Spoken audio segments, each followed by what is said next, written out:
في ظل بقى الحرايق والفيضانات والعواصف اللي بقت بتحصل اليومين دول وبتدمر المدن وبتشرد مئات الآلاف من الناس. طب ليه ما نرجعش نفكر تاني نعمل مدن بتمشي؟ الفكرة دي قدمها مجموعة معماريين في الستينات اسمهم الاركيجرام. الناس دي قدرت انها تصمم مدينة بتتحرك بجد. كانوا متأثرين قوي بالتكنولوجيا المتطورة اللي بقت موجودة، وده خلاهم يحلموا انهم يعملوا مدينة ضخمة جدا تبقى شبه الروبوت وبتقدر تتحرك لان ليها رجول تمشي عليها في التضاريس المختلفة. والمباني فيها عبارة عن كبسولات للسكن، كبسولات تانية لأماكن الشغل، الترفيه، كل حاجة.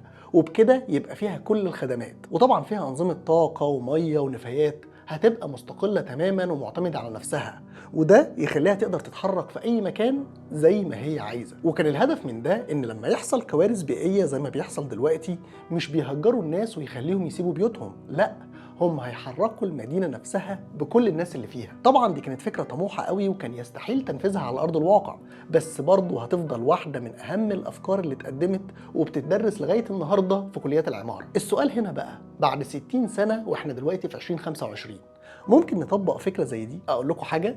ممكن، وفي مدينة واحدة بس في العالم. أقول لكم حاجة كمان، المدينة دي في دولة عربية. استنوا الفيديو الجاي علشان تعرفوا ده ممكن يتعمل إزاي.